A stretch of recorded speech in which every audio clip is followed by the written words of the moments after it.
Oui, bonjour très chers spectateurs. Nous saluons au nom de notre Seigneur et Sauveur Jésus-Christ. Que la gloire et l'honneur soient rendus à notre Dieu. Et nous nous retrouvons pendant ce moment spécial pour parler également de la part de notre Dieu. Et pour ça, j'aimerais que nous puissions prier. Seigneur, nous te bénissons, t'exaltons pour cette exhortation, que ta gloire puisse encore se manifester. Édifie-nous, Seigneur Jésus-Christ. C'est en ton nom nous avons si prié. Amen. Eh bien, très chers spectateurs, nous nous retrouvons en ce lieu pour parler sur notre dernier sujet, là où nous sommes en train de parler des stratégies chrétiennes pour une entreprise prospère. Et autrefois, on avait déjà parlé en nous basant sur Genèse 1, le verset 27 à 28, là où Dieu est en train de créer l'homme, il est créé à son image, et Dieu est en train de les bénir en disant « Soyez féconds, multipliez, remplissez la terre, ainsi de suite. » Bon, nous nous sommes beaucoup plus focalisés sur ce que Dieu est en train de dire « Soyez féconds, multipliez ». Déjà, Dieu, dans sa bénédiction, il a donné une grâce de multiplication à l'homme, et pour matérialiser ça, il a donné une entreprise à Adam. Lui donnant cette entreprise, il lui a demandé également de cultiver, de garder, c'est-à-dire de multiplier, de rendre cette entreprise prospère. Lorsqu'on parle de la prospérité de l'entreprise, nous sommes en train de voir la multiplication. Et avant de le bénir dans le domaine de la multiplication, il a commencé par le rendre fécond. C'est-à-dire la fécondité, comme on l'a dit, c'est la capacité de la multiplication. Un autre point que nous avons également parlé, c'est la maturité, et surtout on a insisté sur la reproduction selon son espèce. C'est là qu'on va ajouter également un autre élément sur ce point, la multiplication selon son espèce. Nous devons savoir que chaque personne est une espèce spéciale et appelée à se multiplier dans son espèce. C'est pour dire qu'il y a toujours un domaine précis là où l'homme est capable de multiplier, là où Dieu a donné de capacités. Voilà pourquoi quand on parle de la parabole de talent, on a donné à chacun selon ses capacités. Selon ses capacités, quand on parle de capacité, c'est là que nous parlons également de la fécondité, parce que Dieu ne peut jamais demander à quelqu'un de multiplier s'il ne rend pas fécond, ou s'il ne donne pas des capacités de multiplication. Et cette multiplication, nous disons, c'est selon son espèce. Voilà pourquoi vous trouverez que lorsque un homme s'accouple à un animal, par exemple, vous allez voir que ces deux espèces différentes, il n'y aura jamais de multiplication. Il n'y aura pas de multiplication. Également, lorsque on accouple un cheval à une ânesse, ou bien une jument à un âne, on donne on met bas à un mulet. Ils sont en train de procréer un mulet, et le mulet est également stérile. C'est pour dire ceci, c'est-à-dire quelqu'un peut se retrouver dans un domaine, et dans ce domaine-là, il ne sait pas, et ce n'est pas son espèce. Il peut peut-être au début connaître un petit bénéfice, mais vous allez voir que c'est une activité qui ne va pas progresser, parce qu'il va mettre au monde un mulet. Et quand on procrée, on met un mulet, c'est-à-dire c'est stérile. Et ce mot-là a été utilisé en biologie dans beaucoup de domaines. On parle de mulet, c'est lorsque on peut accoupler des espèces de nature différente qui peuvent procréer bien sûr, mais cette procréation ne peut jamais se multiplier. Voilà pourquoi on doit faire attention. Si on n'est pas dans ce domaine, on peut avoir un semblant de multiplication, mais comprenez que c'est une activité qui est totalement stérile. Voilà. Maintenant, parlant également de la multiplication selon son espèce, je voulais évoquer un cas. Nous sommes dans Josué 1, de 7 à 8. Là, nous sommes en train de voir Dieu qui donne des conseils à Josué. Il lui dit, Josué, fortifie-toi, prends courage. Et qu'est-ce que lui dit également? Il demande d'agir fidèlement selon la loi que Moïse lui avait prescrite. Il doit agir fidèlement, il ne peut pas s'en détourner ni à gauche ni à droite, c'est alors qu'il va réussir. Ici, je suis en train d'attirer l'attention de tout le monde. Il lui dit, Dieu est en train de dire que tu dois agir fidèlement selon la loi que Moïse t'avait prescrite. Là, c'est très important, je vais y revenir. Le verset 8, il lui dit que ce livre de la loi ne s'écarte pas de ta bouche, médite-le jour et nuit, en agissant fidèlement selon ce qui est écrit. C'est alors que tu auras du succès et tu resteras dans toutes ces entreprises.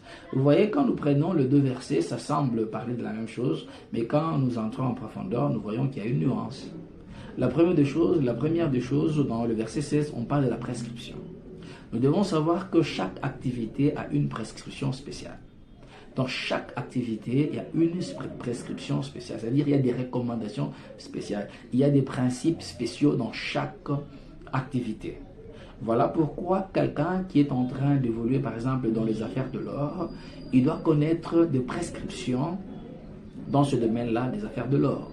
S'il se retrouve dans les affaires, par exemple, de la vente de farine de maïs, il doit connaître des prescriptions. Parce que les prescriptions relatives aux affaires de l'or ne sont pas nécessairement les mêmes que celles de vente, par exemple, de farine de maïs que nous avons évoquées. Donc, on doit connaître des principes dans ce domaine-là. C'est alors qu'on va arriver à réussir. Mais si quelque part on ne maîtrise pas, ça sera compliqué. Voilà pourquoi Josué, qui était pratiquement un juge, c'est-à-dire il devait méditer le livre de la loi jour et nuit et agir fidèlement selon ce qui est écrit, c'est-à-dire pendant ce temps il devait chercher à connaître et agir fidèlement selon la loi de tout le monde.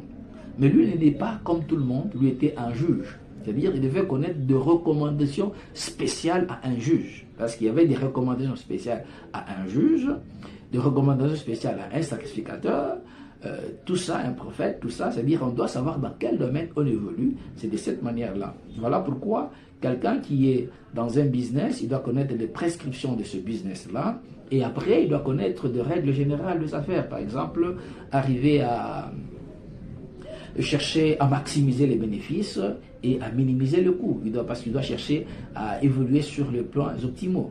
Donc là, c'est très important qu'il doit connaître tout ça. Mais ce qui est plus important, c'est qu'on doit connaître des recommandations spéciales dans chaque domaine. Et lorsqu'on maîtrise là, c'est alors qu'on aura du succès. Et le dernier point, là où je vais parler également, sur ces stratégies, c'est sur la ménopause. J'aimerais dire à chacun de nous que lorsque on est en train de faire des affaires, nous devons savoir que les affaires peuvent connaître une ménopause. C'est-à-dire que pendant ce temps, il y a une stérilité permanente. Une stérilité permanente à telle enseigne que même si on apporte la sémence, il n'y aura jamais de multiplication. C'est le cas qui s'était passé à un certain moment, c'est en Égypte, non pardon, en Israël, à Canaan, pardon. Il était passé un certain moment à Canaan avec le peuple d'Israël, à l'époque de Jacob. Vous allez comprendre qu'il y a eu une stérilité, il y avait une stérilité, il y avait vraiment une sécheresse à telle enseigne que même s'ils avaient la sémence, cette sémence ne pouvait servir à rien. C'est là que nous appelons la ménopause, c'est-à-dire l'affaire prend fin. Et à ce moment-là, il devait aller en Égypte, et c'est en allant en Égypte qu'il devait maintenant utiliser la sémence et que ça devait se multiplier. Nous devons connaître que c'est de cette manière-là que même dans les affaires. Je donne un petit exemple de quelqu'un qui fait les affaires de bougies. Il fournit des bougies dans une contrée. Mais après là, qu'est-ce qui arrive? On installe un courant stable qui est là. Cette affaire de bougie n'aura plus d'impact. Parce qu'avec la nouvelle technologie, les gens pourront avoir des torches solaires, par exemple, même à pile, tout ça, qui peuvent supplier ça. Vous allez voir que cette activité ne veut pas. Maintenant, surtout dans ce cadre-là, il faut directement chercher à migrer. Sinon, on va commencer à dépenser son argent inutilement. On va chercher des semences, on va gaspiller la sémence inutilement. Or, cette sémence est appelée à se multiplier. Voilà un peu ce que l'on peut arriver dans ce cadre-là si, effectivement, on n'arrive pas à comprendre que ici, c'est la ménopause. Quand c'est la ménopause, directement, l'activité ne va plus arriver à produire. Mais dans ce cadre-là, j'aimerais qu'on arrive à comprendre également, de ne pas faire de l'amalgame. Il y a aussi ce que nous appelons la stérilité temporaire, qui n'est pas une ménopause. Une stérilité temporaire qui n'est pas une ménopause, ça peut être là. C'est-à-dire à un certain moment, dans l'évolution des affaires, on peut arriver à un certain moment, on peut s'aimer, on peut investir, mais il n'y a pas de multiplication. Et dans ce cadre-là, il faut maintenant faire l'analyse pour savoir est-ce la ménopause ou bien c'est une stérilité temporaire. Une stérilité temporaire. Vous savez, on peut être à une contrée là, on fait une activité et la demande peut diminuer sur base de telle conjoncture. La demande peut diminuer, mais vous êtes nombreux à faire la même activité, c'est-à-dire l'offre reste au même niveau ou peut même s'augmenter à un certain niveau, mais la demande diminue à cause des conjonctures. Vous allez voir que l'activité ne marche plus. Il n'y a plus de multiplication, pas d'avancement de foi. On peut se retrouver, on commence même à perdre. Et à ce moment-là, quelqu'un qui est stable, il ne quitte pas cette affaire-là. Il peut laisser, il peut toujours continuer, peut-être en faisant autre chose ailleurs, parce que aussi longtemps qu'on se retrouve dans cette situation-là, généralement les gens fuient l'affaire. Les gens abandonnent l'affaire, les gens fuient l'affaire. Vous allez comprendre que à ce moment-là, l'offre continuera à diminuer. Et lorsque l'offre continue à diminuer, il peut avoir que ce qui causait cette stérilité temporaire passe. La conjoncture passe et à ce moment-là, la demande augmente. Et si ça se retrouve sur terrain avec de marchandises ou de produits, à ce moment-là, vous allez faire des très bonnes affaires. Là, c'est à ce moment-là que quelqu'un peut se lever. Il multiplie son capital par 10 à un certain moment parce que quelque part, il se retrouve qu'il était seul sur terrain et que la demande était là. Parce qu'il est resté, il a compris que c'était une stérilité temporaire. Le temps que les autres puissent revenir, on aura déjà fait beaucoup de bénéfices, on aura maximisé parce que quelque part, on a compris que c'est une stérilité temporaire. Voilà pourquoi nous devons comprendre qu'il y a une stérilité temporaire qui peut être là, qui arrive souvent. Vous allez comprendre que quelle que soit la bénédiction qu'on a, quelle que soit la bénédiction qu'on a, il peut arriver que cette stérilité temporaire arrive à se manifester. Une crise peut être là. Vous allez voir que Abraham, avec la bénédiction qu'il avait de la part de Dieu, Abraham se retrouvait à un certain moment que les choses s'étaient compliquées dans sa vie. Il était monté, il avait beaucoup de richesses, mais à un certain moment, les choses s'étaient compliquées. C'est alors qu'il s'est retrouvé en Égypte. Nous connaissons la suite. Même Isaac, la même chose lui était arrivée, et même Jacob. Nous allons comprendre qu'on peut évoluer dans cette histoire, mais la stérilité temporaire peut être là, mais il faut toujours savoir comment gérer cette période-là des stérilités temporaires. Et c'est tout ce qu'on avait à compléter sur ça. Voilà pourquoi nous vous demandons, et si cette prédication vous a plu, ou cette exhortation vous a plu, de vous abonner sur notre chaîne, parce qu'il y a beaucoup de choses que nous allons encore mettre à votre disposition. Mais si vous êtes abonné, à chaque instant que nous publions, vous serez directement servi, vous aurez déjà un signal de votre côté.